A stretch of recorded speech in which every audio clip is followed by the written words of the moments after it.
A guy like Kyle Kennard, for instance, Nick Saban made I thought he's made this comment a bunch. Is a brilliant comment, which the highest value you can create for yourself as a player is playing in the game.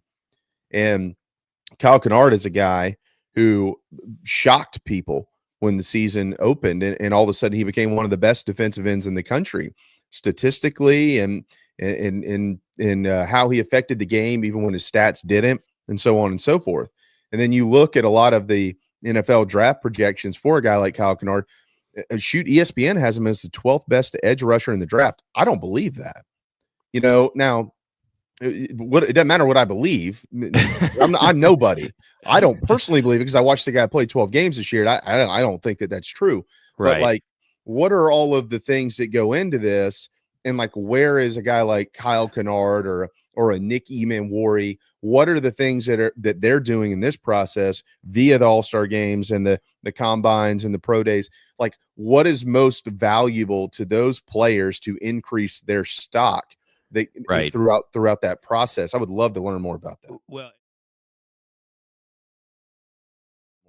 Well, it's a great question. So I did this a little bit with a couple of Gamecock players. Let me do it. You just mentioned Kyle Kennard.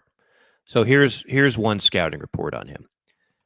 Positives: 3-year starter, escalating output, culminating in an outstanding senior year. Tall, long-limbed, stand-up edge rusher. Same thing they said about Jamie Bradford in high school. Often, especially the tall part.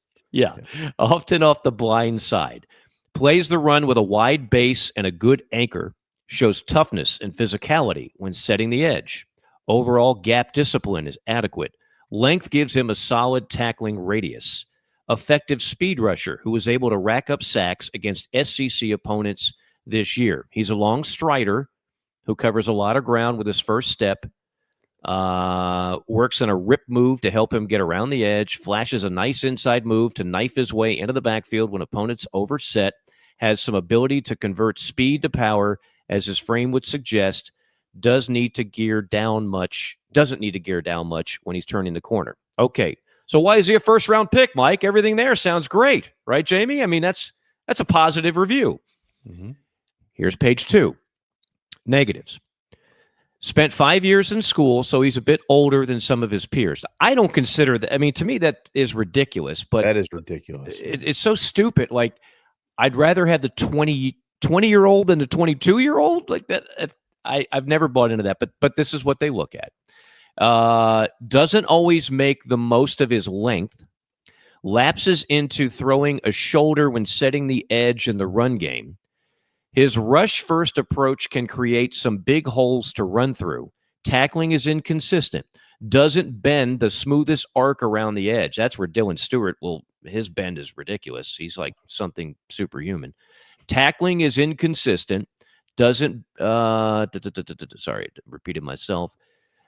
Flexibility is closer to adequate and can occasionally wipe out when trying to turn the corner. Canard tends to get too far upfield. Would like to see him diversify his repertoire of rush moves a bit more, as he's currently very reliant on his first step to turn the corner. Has some viable moves, but his overall rush plan is somewhat predictable. Still needs to integrate more counters into his game. Not the rangiest in pursuit when defending screens or outside attempts. Takes almost no snaps in coverage. Summary: a fifth-year senior who has a nice frame for a stand-up edge rusher and whose first step and play speed allow him to win with speed on the edge. However, his approach does not currently look as well-rounded as his production suggests, with a relatively straightforward rush approach and a lack of counter moves. Furthermore, he is a rush-first player who has the tools to defend the run effectively, but isn't currently a highly effective run defender. In terms of his hand use and gap discipline, production and tools should get him day 2 looks. Projection, round 2 or round 3.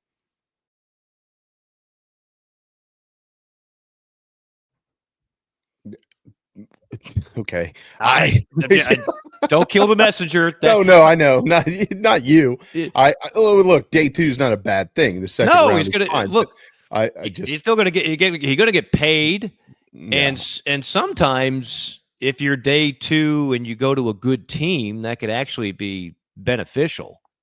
But Yeah. the guys that the DNs that go first round are typically just absolute freaks of nature.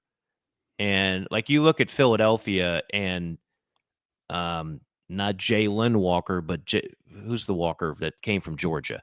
Jelon Walker? Jelon, right there.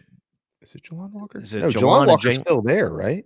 Well, Might be Jalen. that's one of they're like the same name.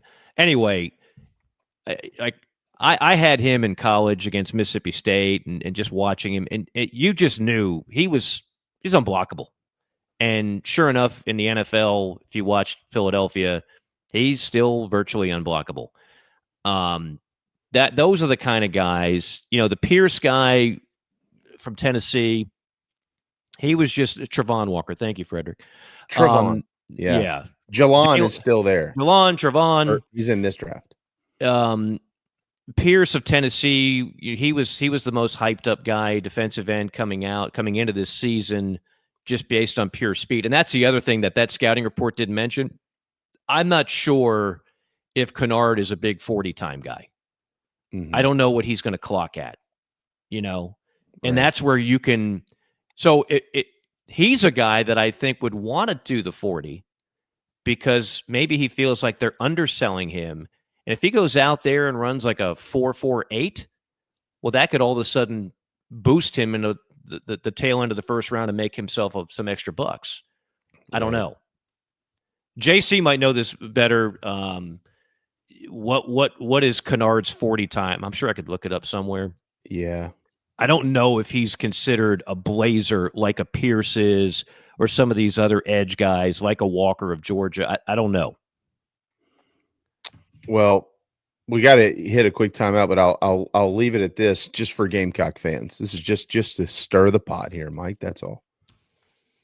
ESPN has Walker's Canard as the 12th best edge rusher in the draft. They got Jordan Birch as the 8th. So I'll just take that what you will. Okay. And we'll let people stew on it. How about that? Let people stew on that. Yeah. Yeah, no doubt.